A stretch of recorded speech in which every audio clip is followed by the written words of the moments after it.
My name is Christiana Maxion, millionaire, billionaire matchmaker turned tech founder, and welcome to Dating in Dubai.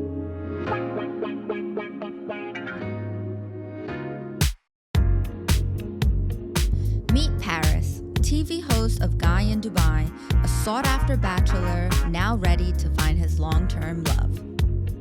Today we're at June's, third culture cooking in the shadow of the Burj, Asian roots, Middle Eastern soul, and a chef the whole city actually trusts.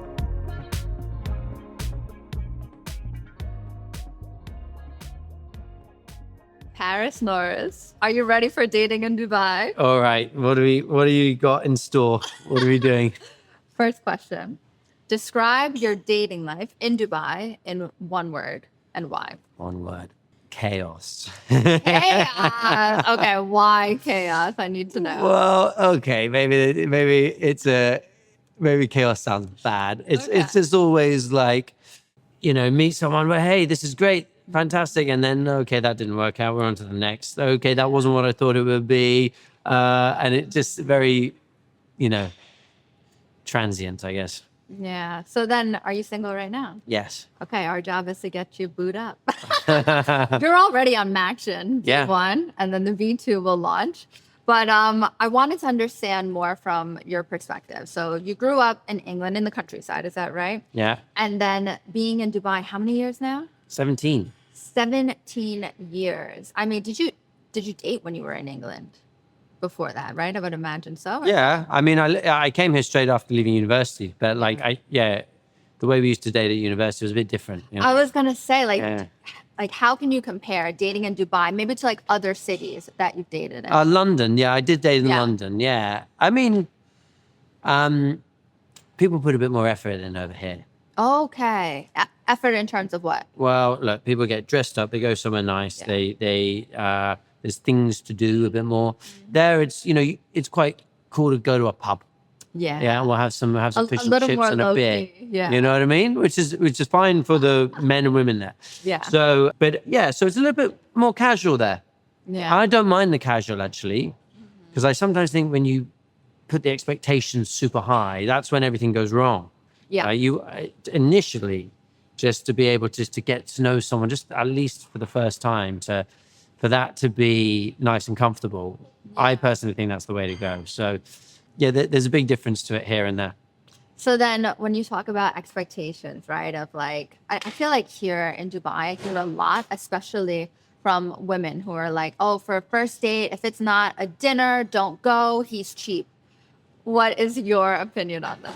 On the first date? On the first date. I hear it all the time. Oh, I don't do coffee. I don't do walks. Well, on the opposite side, most of the good men that I know that that's a red flag if they immediately want to, not necessarily go for dinner, but if sometimes girls sort of dictate that they want to be taken somewhere nice. Yes. First time you met them. I personally think, my view, and I think the view of a lot of good guys I know as well, is if you've met on an app, yes, and you hadn't had the chance to meet in person yet, then to meet in a casual environment so that you're able to at least get to know who each other are, right? And then it's so much more exciting to then go, hey, you know what?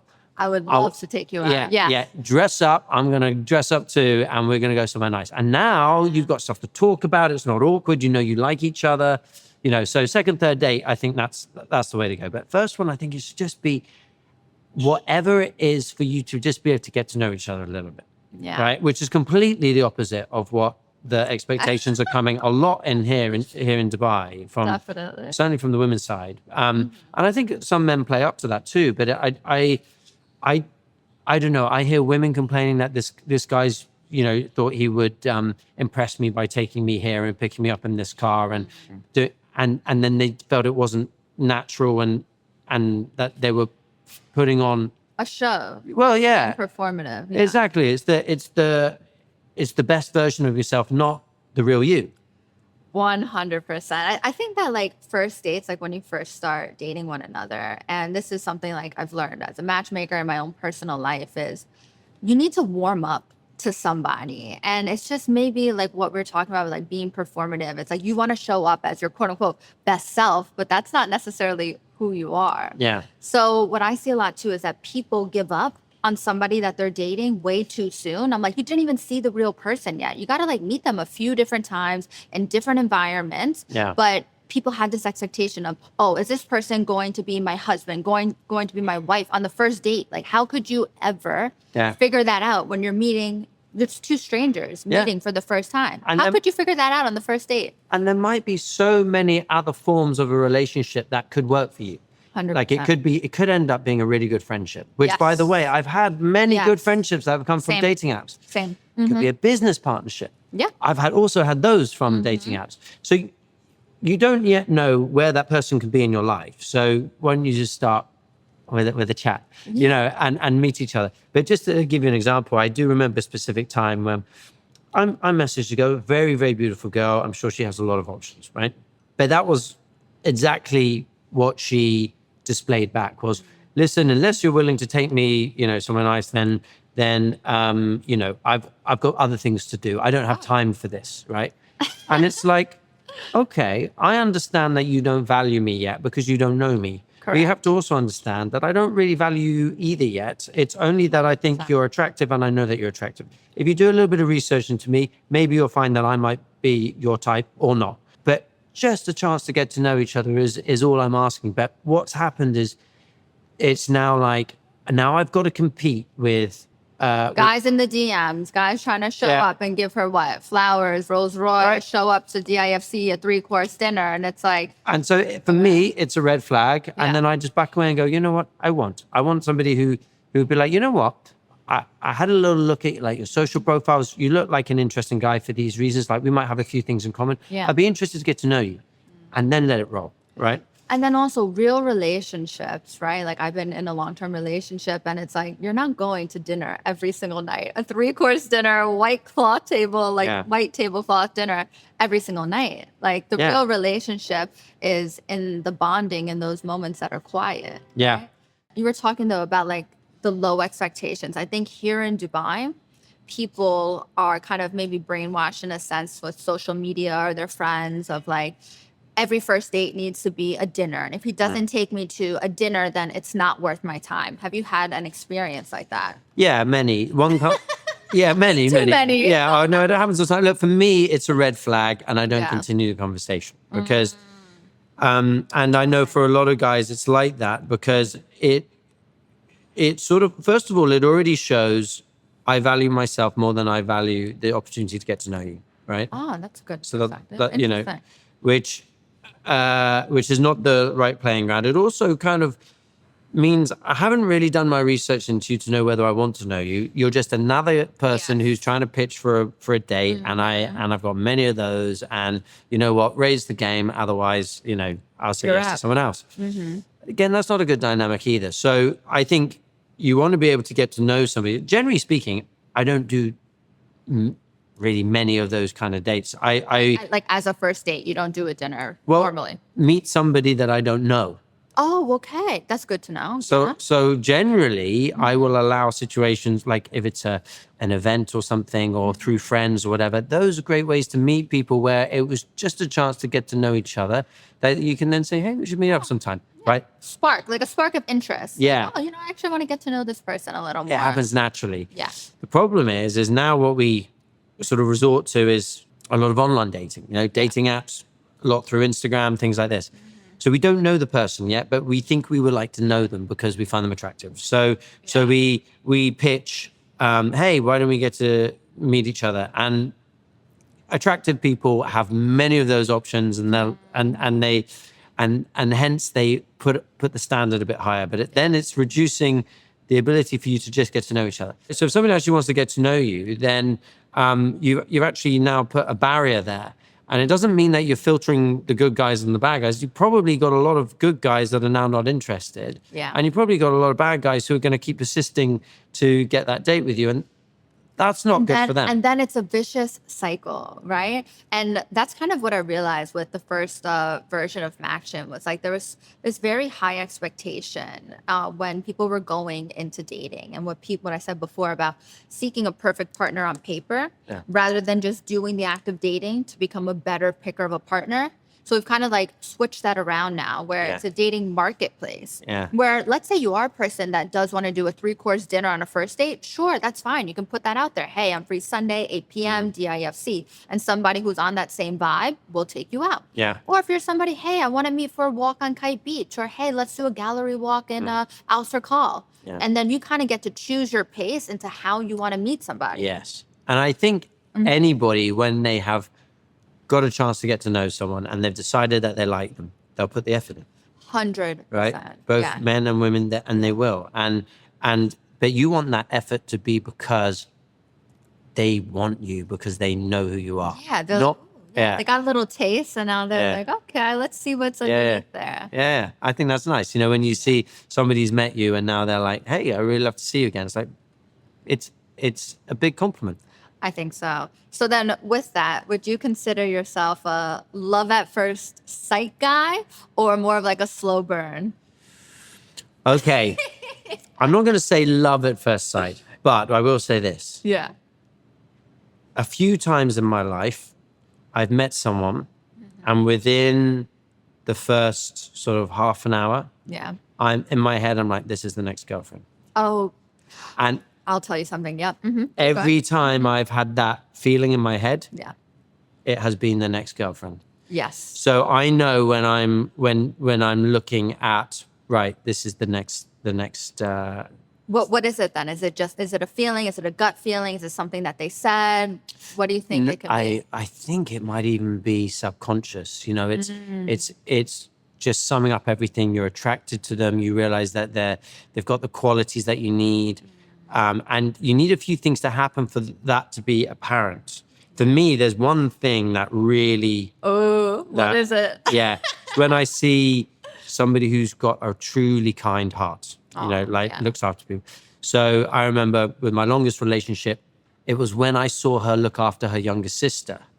And she was looking after her like she was her mother. That all of a sudden, I didn't see her like this hot girl that I wanted to go on dates with. It was like, this has got to be my girlfriend.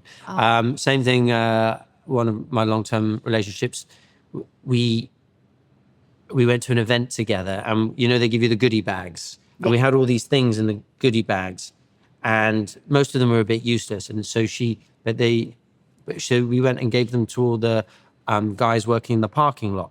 And she always had that kindness about her that was kind of selfless. And that for me is what sort of makes me go, I'm thinking differently about this person. It really drew you. But usually you can see that fairly soon.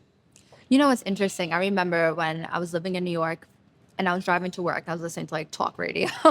It takes a man, I mean, in my personal experience and even as like a matchmaker, I see that people go into relationships with their guards very high, right? And I feel like men especially, they need to like feel safe with this person or to start like letting the guard down. And then like once they've kind of like let their guards completely down and like now they can be like their goofy self with that person, that's like when it's like, oh wow, I love this person so much because I can be my whole true self with them. Yeah, absolutely. Yeah. Are you ready for our first course? Okay. Let's You're going to? Okay. We're going. Let's do it. All right, after you.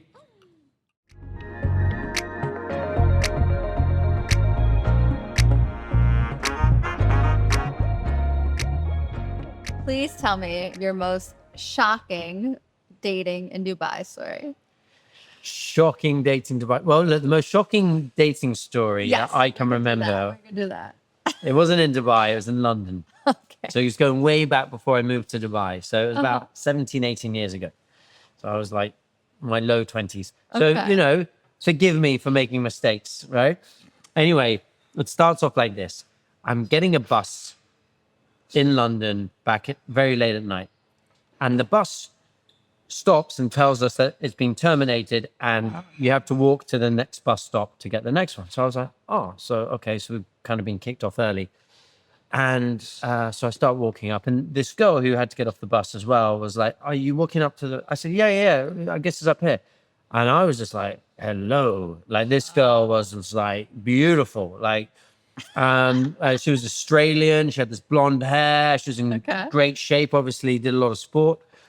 And so I start chatting and we sit next to each other on the next bus. And just before all of this has happened, I was sort of saying to myself, Paris, you should really be a bit more forward with women and, go and actually.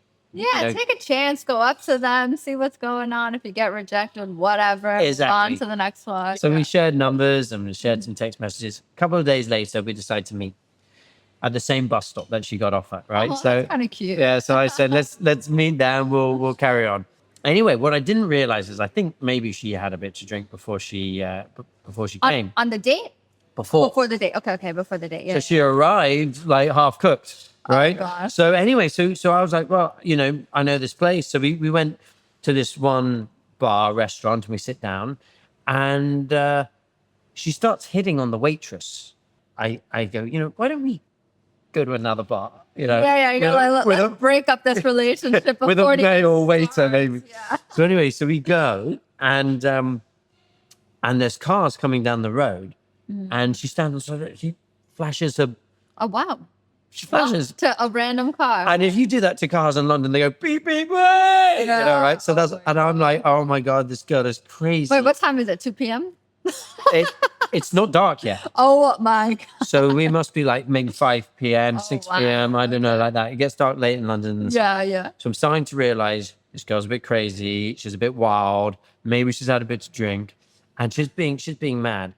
And I'm like, you know what? Let's we had a destination of a place that we were going, and we had to go through a park. And I was just trying to control her because she's like talking to everybody as we're going past. And I'm like, okay, this one's a wild one. And in London too, people are like, what's going on? Exactly, yeah. As we're walking a bit further up in the park, I see this group of rough gang girls. Girls, okay. Yeah. There's about 15 of them, and they're young, some of these, and they pinned me to a railing. I was like this, and I couldn't move. I couldn't move, and I'm watching this fight go on. And I have to be honest, she put up a good fight. Okay, good on her. She's a dainty, pretty-looking thing, but she was strong, right? Anyway, all of the girls, they were like asking me, like, is she les, right? Oh, and you're like, well, according to the first bar we were at, maybe. And but they were obviously lesbian girls, and I was like, look, it isn't meant to be my date. Anyway, I'm just like, okay. We walked off, and I realized we're not. Where do you go from there? Like, what happens next? Well, we couldn't even get into the bar that we wanted to because she was too drunk, and I realized, okay, why don't I walk you to the bus stop and we'll call it a night. Yeah. And she's like, you can't be serious at this time of night. And she's like, why didn't I sleep at yours? And I'm like, no. And I lived with a flatmate, and he was he had to get up early for work, and he wouldn't have been cool about me bringing over some crazy girl, right? Yeah. So I was like, no, we can't do that. She's like, so you can leave me here? And anyway, she put me through this whole thing. And then I said, okay, listen, we cannot wake up my flatmate. Yeah. And you have to sleep on the sofa. You can't sleep in my bed. And she's like, okay, no problem. All right, you sure? It's like, yeah, no problem. So we go back to mine. I start making her little bed, get her on the sofa, like a pillow. I go back into my room, which is in my bed. I said, no. We made a deal. She's like, all right. So she goes down. Right? It's like telling a dog to get out. Get out off the bed. So, off. and then so she goes there. And because I, at that time, was a chef in a restaurant, and I used to open the restaurant at 6 a.m. So I had to get up at 6 a.m. Wow. And it was quite normal of me to go out till like 4 a.m. and have an hour sleep and then just go and open the restaurant. That was quite normal back then. Anyway, but I knew I had to be up. Anyway, so I went to sleep. And all I remember is just like, when I'm fast asleep and I feel someone get in bed, and all I hear in this Australian accent is, why don't we sleep naked? And I was just like, oh God. And then I'm going to end the story there. But I don't think I need to know. No, we don't need to know the rest. But all I have to say is the only £5 I had in my wallet was gone in the morning. And, so was she. And I never saw her again. So then being in Dubai for so long, because you said that happened in your early 20s when you're in London, has that changed what you're looking for or needing in a partner?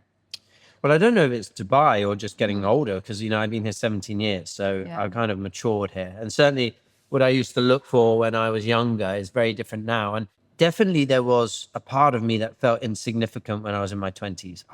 I wanted to be more settled, have more money, be more established with what I'm doing. And I knew that if I had those things, and, you know, I was just starting my business, but I knew if my business was already a success and people knew me because of that, then that would make me a more attractive person. Yeah. And I was like, I can't wait till I'm in that situation to then be able to, you know, have the best pick of the crop is what I was thinking. Yeah. That's the way I looked at it back then.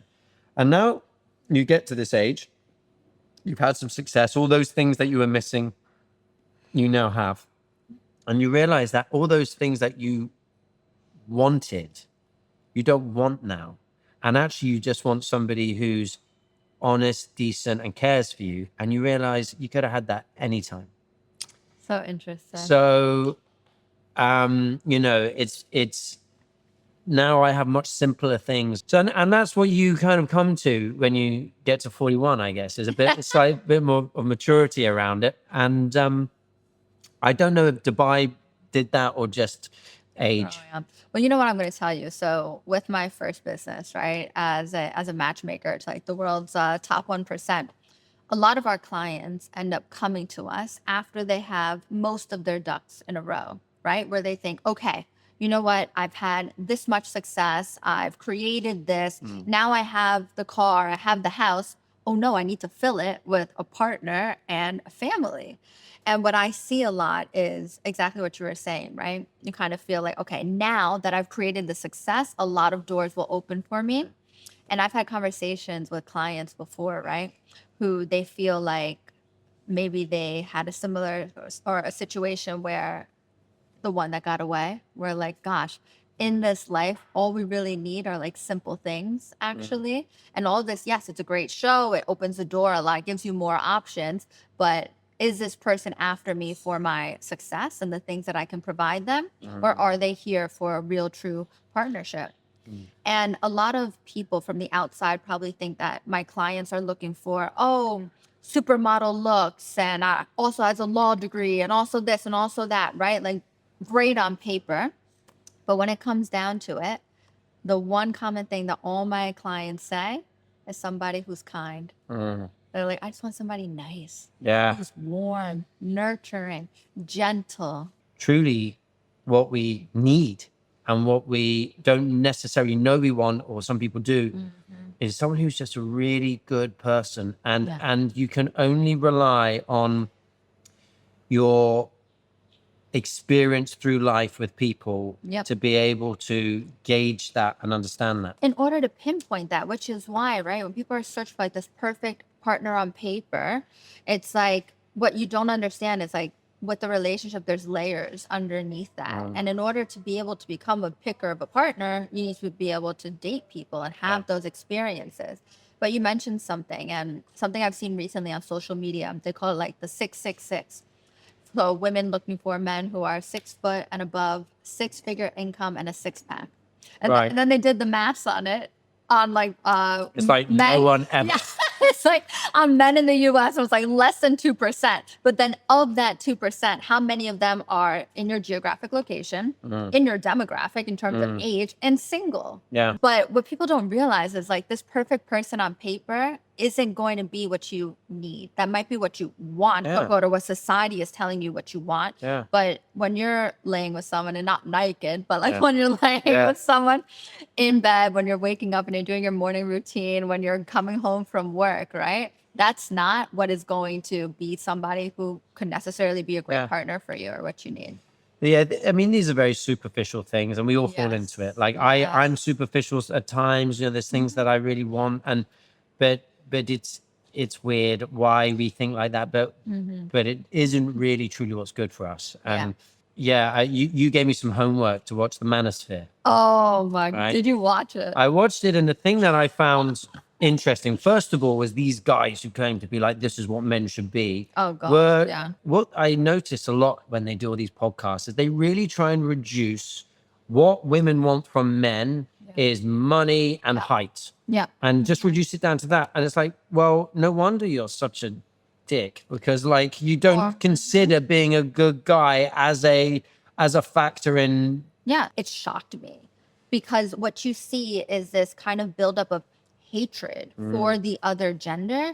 And I was like, well, no wonder there is such a gap between men and women right now, is because there's all of this kind of like culture around hating the other person and then having this, I would say, confused opinion that women only want X, Y, Z. And that, and with that, then they're training to be that kind of person. When in actuality, the women that I know and who are normal, right, we're looking for totally different things than just, being put down and, just after somebody's money. Yeah. What I always say, especially to girls who clearly have a tick list, is I always say, you know what, you might know what you're looking for, but you don't know what you're not looking for yet. As in you don't know what you might learn about someone that you wasn't on your list and maybe was not in your sphere of what you need, but you'll learn that through meeting someone. And it's strange, but I really think these kind of like hard tick lists, which are like, you know what, these are my non-negotiables. I think it's like, well, But a lot of them I feel like are created or influenced by social media, right? When I think about the partner that I have now, he's quote unquote not my list or like not like my typical type. Yeah. And when we had met, if I would have said no to that opportunity to meet him, we wouldn't be where we are now, right? If I would have been like, oh, he needs to have this, he needs to have this, he needs to have this. I mean, funny enough, he is 6'3", but height was with a never six pack and he's earning great money. But wait, 6'6". This is the advantage of owning your own dating app and knowing the statistics on anybody. No, but I'm telling you, in terms of like what I thought that I wanted in a partner, or what I felt, or maybe social media influence and what I want, or even my job as a billionaire matchmaker. This person needs to earn this, they need to have this, they need to have this, these ducks in a row. If I would have said no to that opportunity, I wouldn't have found out what I actually needed in a partner. There we go. And it just requires you to just try to get to know someone a little bit. Just keep saying yes. Keep saying yes. Let me get to know this person. And then if it turns out to be a friendship, great. Turns out to be a romantic partnership, business partnership, who knows? So then that brings me to a question. Have dating apps made dating better or worse, in your opinion? Well, I think there's definitely a bit of both. They've definitely made it better by making it so much easier to find someone that, first of all, that single. Because I remember so many times, like, I guess so. Well, wait, some people are married on dating apps, but for the most part, yes. Okay, but at least they choose to put themselves across as single. Correct. But like sometimes, if you were to go up to someone in a bar and then her husband comes over, it's like a mistake, and you don't really want that. And just to know that somebody, first of all, is single and they think you're attractive, it's like, great, we're off to a good start. Yes, opens up the door. So it opens up the possibilities. But I think a lot has also changed in the negative sense, and maybe this is also to do with social media as well as dating apps, that people aren't willing to invest the time because everybody is just another swipe away, and people become like, I remember listening to one girl tell me how she goes on a different date with a different guy every night because he was saying, because she's hungry? No, probably. Girls gotta eat, honey. I just love the food. No, it's just because she was so in that mode that a guy can say one thing and she's like, oh, don't like that guy anymore. Oh, no, now he's getting like, wants to seem too clingy, to this, and it's like, well, look, if things are going to work, then you have to be, this is where it's difficult, is dating apps open up all the possibilities, but actually you need to be able to focus on one and try and see that through and make that work. And I think the more options you have is not a good thing. But so in some sense, the options can help you to find someone that might be right, but then you need to get rid of the options. And then the problem exists that she's got options. Mm-hmm. So now, like, you want to see her on a Tuesday night, but she's like, I can't tonight. And, maybe someone else had invited her out. And now you want to go, somewhere, and you had tickets to the opera. And then now you've got another girl saying, hey, what are you up to? And you're like, oh, You wanna actually, you know, and then this, and then you run into each other at the office. and you're like, oh, you were with him and I was with her. Oh, that could happen. And Dubai. So I always say Dubai is a big city and a small town at the same time. Yeah. Yeah. So have a good dating reputation, 100%. Yeah. So I think that's the thing is anything that's ever worked for me has been where I have gone, right, this is the girl I'm going to try with. And I'm getting off the dating apps. I'm not allowing anybody to take my train of thought away. And I'm going to try just with that person. And I'm going to make it really clear that I'm serious. Yeah. And then it works. Yeah. I think that, so I know we had a conversation off camera, but I'll bring it on camera in terms of the difference between having dating apps, right? And that access to people, or like the illusion that there are so many different options out there. If it doesn't work with this one, swipe, I'll get on with somebody else. But our parents, right, lived in such a different era. Like my parents are high school sweethearts. They went to rival high schools, but they were in the same city, so in New York, and they met when they were 14 and 16. And they're still together. Yeah, they're still together. Over 4 decades together. They just celebrated their anniversary a couple of days ago.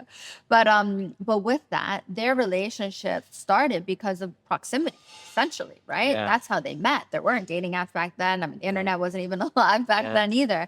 Where, I mean, you were saying that your parents met through a friend, right? Yeah. And the way I see it now is that most people are actually meeting online, but they have the distractions of social media, of other dating apps. And when you do actually put the time and focus into like, hey, I want to see if it works out with this one person, that is when you're going to see if you're going to have success. But you might always have like that niggle in like the back of your head. If it doesn't work, I can always find somebody else. Yeah. But can you? Well, I think there's an illusion of options because having lots of people express that they want to take you out or that they're interested to spend some time with you doesn't necessarily mean they're an option. There's a difference between attention and intention. There we go. 1000%. There we go. But also, people don't come in perfect packages. People don't come in full, complete packages. And this is what I see that's wrong in the dating nowadays, is that they expect that you show up as a whole, complete package and that there's nothing wrong with you and you're perfect and you need to slot into my life. When what I've learned in creating like the healthy relationship that I'm in now is we both had to like give and take, right? Yeah. Figure out how to create a life together. Because for us, gosh, we were two strangers from two completely different worlds, two completely different upbringings. And of course, you're going to have friction, right? And what I see nowadays is that people flee at any kind of like tiny bit of friction where I'm like, this is a great opportunity to see whether or not you can actually create a real relationship with somebody. And through that friction that we've had of just being two strangers and trying to figure out life together, I feel like that has actually helped us build a much stronger relationship and like a really strong foundation for us to have a great future together. Absolutely. Yeah. You know, it takes work, you know, relationships. That's the thing is like, if anything is worthwhile, it's because you've worked at it. And I think that the point where relationships get to the point where you can't leave each other is because you really both put in a lot of work into it. And it's very difficult. And maybe that should be the reason why you continue to keep persevering together. But, you know, some relationships do maybe are not right and you know, should come to an end. But yeah, that's true. But to add to that, when talking about somebody coming in or like sliding into somebody who has a quote unquote perfect life or like everything all together, I see this with my clients in matchmaking is that they've already created this whole life. Maybe this is their second marriage or third marriage and they have their children. They've created the success. And I see a lot of women kind of like idolizing that type of relationship where I'm like, I would rather want to build with somebody because then you become a staple in their life. Where if you meet them at the quote unquote end or like the finish line, then you're more replaceable. Yeah.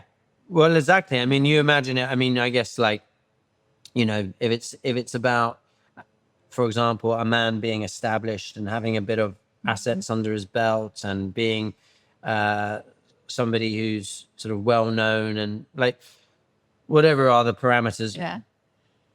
you're also going to be incredibly in demand. Yeah, very on demand. Yeah, so maybe that's not, and maybe also thinking, you know what, I'm going to enjoy this because like I've waited to get here. Yeah. So like one thing that I'm sure of is there's a part of me that has been sculpted by the relationships that I've had and those people that I had them with, and they've made me who I am, and I think that's what it really is sweet about relationships is there is a part of you that comes together. I love that because I feel like in my own personal experience, maybe like growing up in New York and like in the environment that I did, everything was about the outcome. And that has been like so true in all of my businesses, right? All I care about is the outcome. When we get this, when we exit this, when we do this, when we do that, and just working towards that goal. Where what I've learned in this relationship is, hey, relationships aren't about the results. It's about building it brick by brick. And that's going to be work. Yeah. That's going to be time. That's going to be effort. Yeah. Are you willing to put in that effort? Exactly. Yeah. Are you ready for the next course? Next course, this is it. Let's do it.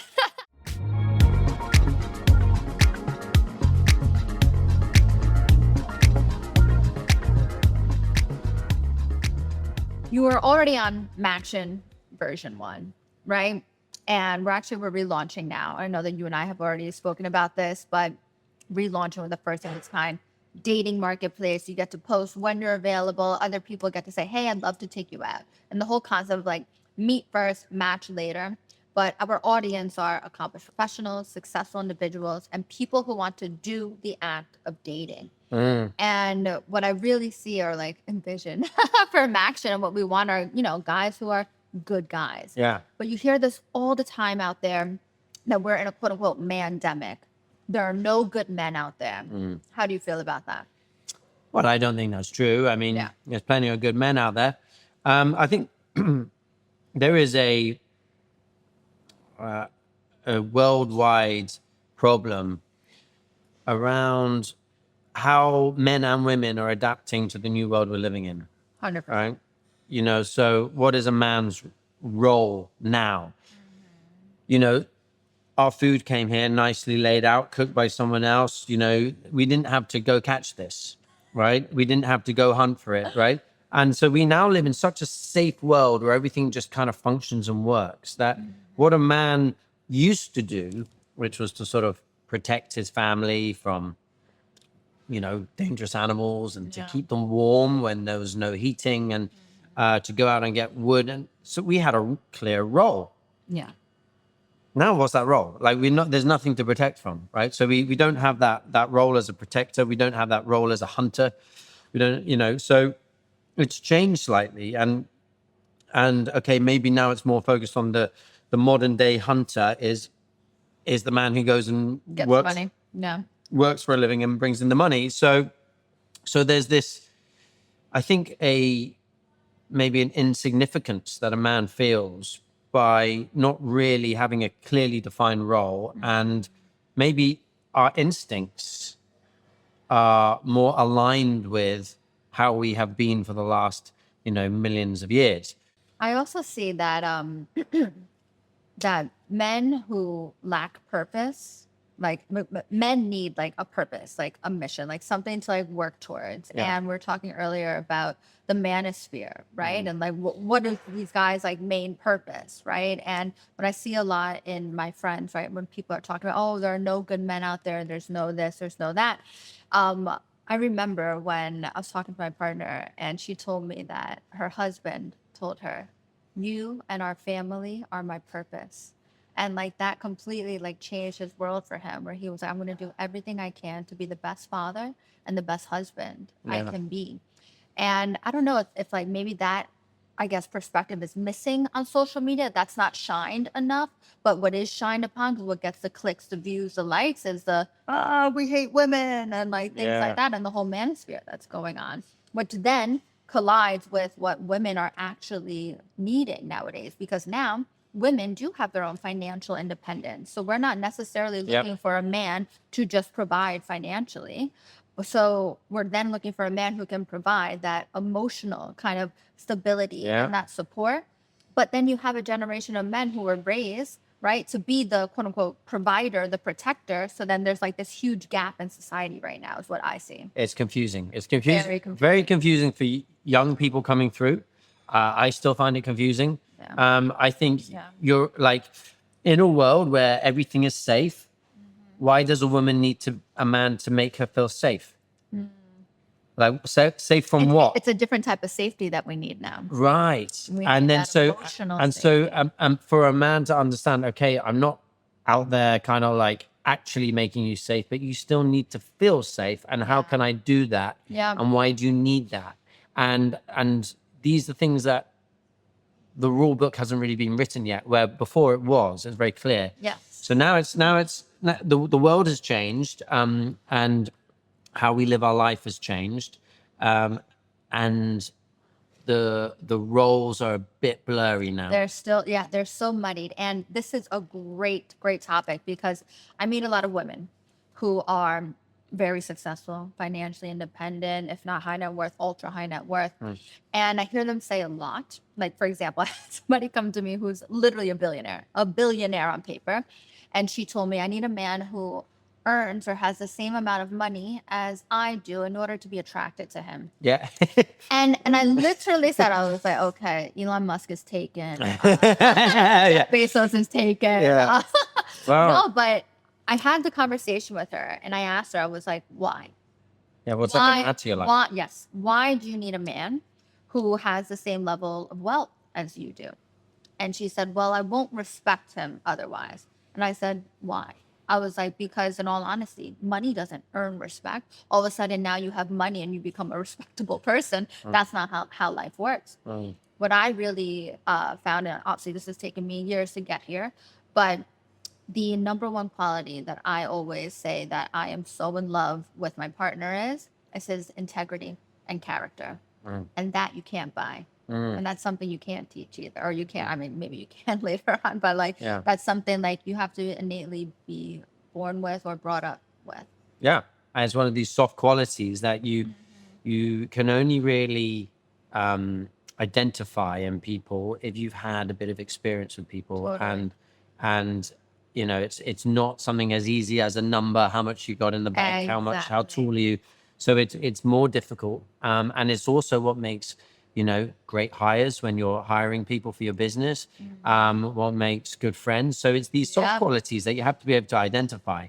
And I think that's where the manosphere has really kind of like isolated it around, you know, it's just 666, right? The six pack, the 6 figures, and the 6 feet. And that is your only kind of worth in this world.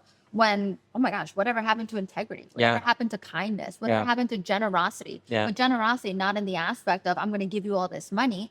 Generosity in the aspect of, I'm going to give you time. I'm going to give you attention. I'm going to love on you. And going back to the point about roles, I think those types of women, the successful, financially independent women, are also very unsure of what their role is now. 100%. And they're having a lot of issues. And like some of the best women I know who are incredibly attractive, smart, you know, successful, they get to the point where so a lot of them want to have children and then find out they don't because they missed that period. And that's a really big issue right now. And I think a lot of, certainly where I'm from in the UK, the mantra is when you're young that women should be independent and you should have your own job and you should try and be successful and that you'll be respected for doing that. And then they do that. And then they're like, well, but I also wanted to be a mother. And I'm finding now that I'm not really finding that's becoming difficult for me.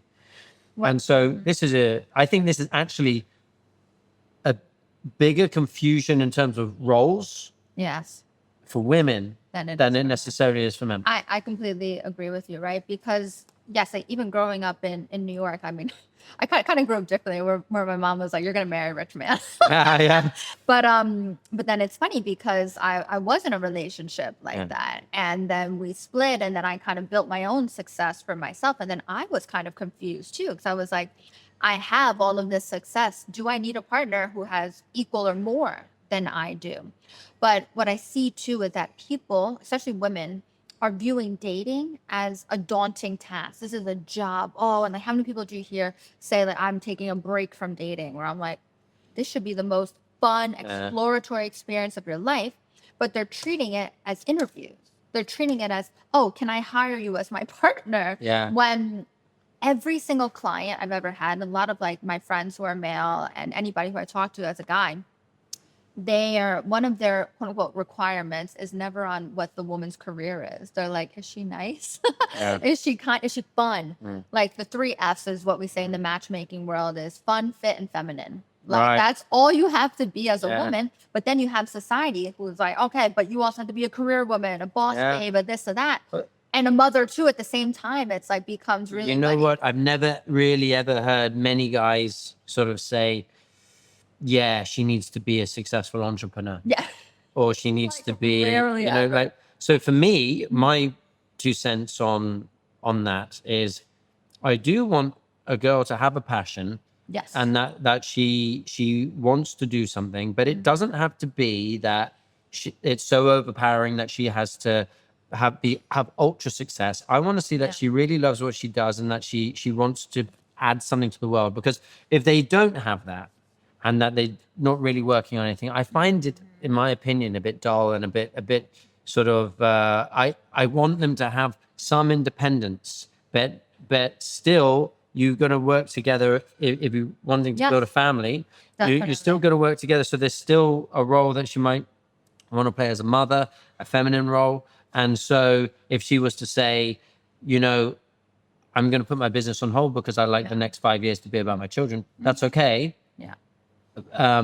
But then, you know, but at least she's still got her passion. Like a passion for something. And like, that's a lot. I hear that a lot from my clients as well in matchmaking, where they're like, I don't care what her career is, but as long as she has like a passion for something. Yeah. Because also I see too, like some people, like their only like passion is the relationship. And then That's like, good. that's not good. You need something outside of this in order for a real partnership to work. I've been in a relationship like that and you feel suffocated. Yeah. You know, like when you home. I was like, I'm at work trying to earn some money. Like, you know, like you've got to have, this is where I think is key, is you've got to have your own life and then you've got to have your life together. And you've got to allow that person to do their hobbies that they love that you don't like, the work that they're passionate about that maybe is not your thing. And you have to allow the individuality, but then have the part that you come together on. Yeah, 100%. Like we said this before when I first met my partner. We're going through the early stages of dating. He was like, you know, I'm really looking for a partner I can go on runs with. We can hike with. You know, I've always envisioned a partner I could like work out with. And I was like, yeah, that won't be me. I was like, I am way too busy to do that. And also, like, that's not one of my passions. But if that's one of your passions, go for it. Yeah. Go do what you want to do. I'll do what I want to do over here. And when we come together, we build something beautiful together. I love that. Okay, so this is a very big question. Okay. What does the other gender get wrong about dating or about the other gender in dating? Like, what do women get wrong about men in dating? What do women get wrong about men? Everything. I see a lot now, at least on social media. I think women are trying to display how much of a princess they are. And they think that we value that as a man. And I look at that, you know, like sort of showing, look at the flowers I've got, look at me buying this, look at me, right? Yeah. And sort of basically showing how well kept they are and what a princess they are. And for me, that is not in one little bit attractive. It's a big turnoff, actually. Yeah. So, you know, maybe they like to feel like they're a princess. That's fine. There's nothing wrong with, you know, I like to feel like a princess. I want to be, you know, treated like one. Fine. But then sort of expecting a man that's what we find attractive. Yeah. That's where I think, no, we don't. Well, at least, you know, maybe I don't speak for all men, but I certainly don't. Well, and then that adds to what we said before, right? Is that also what I see is that women are like, oh, I'm going to show him all of the things that I've accomplished in my career, all the success that I've had, and talk about work all the time. Where, I mean, I don't think that men really care too much about that.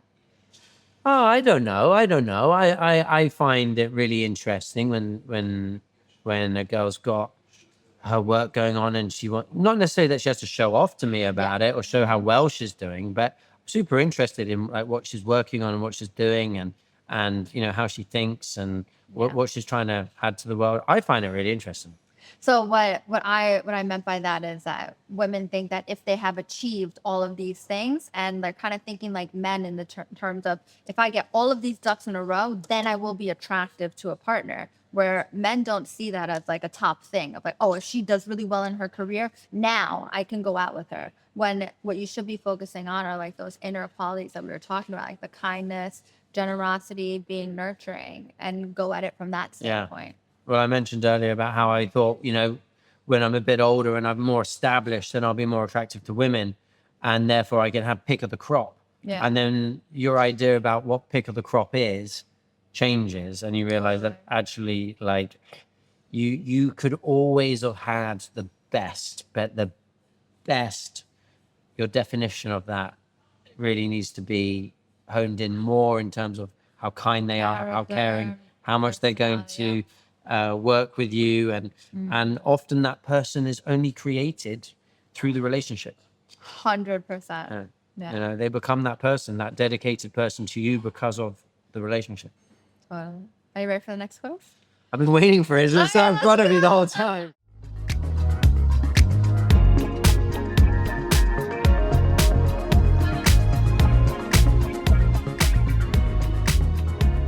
Paris, are you single right now? Yeah. And I know you're on Maxion, you're Yeah. on V1, and V2 is about to launch. But I want to know from you, what are your dating cheat codes? Like, what are things that you go on a first date with somebody, you meet somebody, and you say, I'm going to say yes to seeing them again? Oh, like what are the things that? Okay. Yeah, that you look for, that you're like, I'm going to see this person again. You know, I wouldn't say it's like any one particular thing. It's definitely like a feeling, like a chemistry. Yeah. You know, certainly if you ask yourself, did I have a good time? Yes. You know, did you laugh a lot? Did you have like really good conversations? Was it, you know, like no feeling of awkwardness, just, you know, just that kind of thing. And you get that feeling. It's not like any one thing that you can be like, they did this, or this is who they were, and therefore I like it.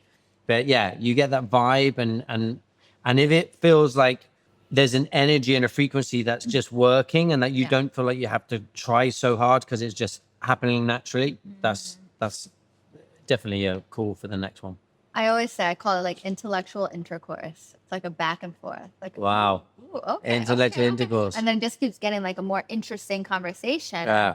I always tell people, you know, being a matchmaker, now tech founder of a dating app, the number one question you should ask yourself after you meet somebody is, am I still interested or curious to get to know this person more? Yeah. That's literally the only question that you need to answer, right? Yeah. And to really just not give up on somebody too soon, let people surprise you. That's like my number one advice. I'm like, just keep saying yes. And even if it doesn't feel romantic in the beginning, because I feel like for women, sometimes that romantic feeling needs to build a little bit. Yeah. Just start with friendship. Yeah. Because relationships, really the basis of a long-term romantic relationship is friendship. You gotta like one another and be able to build that rapport with somebody. I love that. So then what are you looking for right now? You know, I always thought to myself that if I was to get married and have children, I would do it after 40. And guess what? You're after 40. Yeah, I'm after 40 now. Now I'm after 40. I'm like, maybe after 50. No. Now I'm here. I'm not going to push the finish line. So I'm like, okay, you know, it would be nice to kind of, you know, as fun as dating can be. Yeah. It's also, there's a point where you're like, you know what, I wouldn't mind just exiting from that and just being a little bit more on one path. Yeah. Building someone that, you know, I think I do enjoy being single. I enjoy, you know, the space and, you know, the freedom. But there's a lot of nice things that happen in my life. We spoke about, I just went to the Maldives by myself. Yeah. Mm-hmm. Lots of things like that you go, that would be really nice to share with someone. especially the Maldives. I mean, like, I don't want to call you out, but I think you said you tried to invite some people. They're like, nah, I'm not going to go to Maldives with you. Yeah. I tell you, the part that I wouldn't share with someone is this pie right here. This is something I'm quite glad. You're like, I'll be single for the pie. You can eat it on your own. But I mean, I think about life, right? And, you know, we had the earlier conversation about gender roles and how they're kind of muddied now. And I hear a lot of women in particular, right, who are now financially independent. They get their kind of like community and camaraderie mainly from friends, right? That's how they create like emotional kind of stability in their life. Where men really find that in their romantic partners because they can't really be, or they feel like they can't be so outwardly emotional with their mates. So that's where they find like that comfort. And then there's like this kind of loneliness gap in between. But I hear a lot of women saying that, you know what, why do I need a man? I don't need a man. I can do it all by myself. But my real, true, like core belief is we all need a partner. Like that's, you got to do life with somebody. Yeah. Partner up. And that's what makes life even better, is to being able to share those experiences with someone. Yeah. And look, I think women and men are different. 100%. I was brought up saying that we're the same, you know, but we're not. We're very, very different. Well, not very different, but we're different. And there's certain things that women just get that men don't, and vice versa. And to have a woman in your life, from my perspective, to get me to maybe think of the things that I really turn a blind eye to, and to help me with things that I struggle with, is good. And if you can also really enjoy your time together and share this journey together, then fantastic. I think what people get a little bit defensive about and say, you know, I'm fine by myself, is because I've had a relationship that didn't work or it was bad, you know, and then we taint everything with that brush. And maybe we all need a bit of time between a relationship and the next one. But you know, I tell you, the best bit of advice I've ever had, probably ever, but certainly for relationships. My first ever relationship, when it failed, when I was 18 years old, I was super upset about it. And I went to Portugal to my auntie's house. And my auntie said to me, Paris, you know, sometimes people won't see the true value and the amazing things about you that you have. And you know, you might not be treated always the way that you want to be, but never get bitter. Because if you get bitter, you absorb that from someone else, and now you take that nastiness on and it affects you. But if you stay open-hearted and the nice person you are and willing to love, then you'll always be that fantastic person. Don't ever lose that. And I think when I hear people say, oh, I'm fine by myself, I don't need a man. Unfortunately, what's happened is they've absorbed the negative situation that they maybe didn't deserve. And sadly, they're now taking that on. And when they meet that next person who might be really a great person for them, they are displaying that they're not open to it, that they're closed, that they're fearful, that they're defensive, and they're missing the opportunity with somebody. So don't take that bitterness on. I love that, because what I say, especially with the relaunch of Maxion, is that Maxion men are the ones who believe in the act of dating and that dating will work, meaning like, you know, meeting people and then becoming a better picker of a partner. And that Maxion women are women who also believe that the act of dating works, but you can't have this bitterness of like, all men are this or all women are this, and or like, oh, I'm just better off by myself. You need to be open. You need to say yes to opportunities, because the more open your door is, the more you allow for something to come. Yeah. That's going to be really great for you. I mean, I think that ends, because basically what I was going to ask is, what kind of advice can you give to the next person who's going to be single coming to Dubai? Or take my Auntie Margan's advice. Yes. I'd say keep open-hearted. Yeah. See the beauty in other people, even if they're not necessarily the person who's going to be the person you spend the rest of your life with. Yeah. See the beauty in who they are, and I think everything will then take place. I love that. And ladies and gentlemen, Paris is single. He will be on Matchmaker too. You're bringing me out now. We are. We have to get you partnered up. You've heard the conversation. Now it's time for you to take action. If you're done with swiping and want to get on a real date, download Maxion on the App Store and apply for membership now.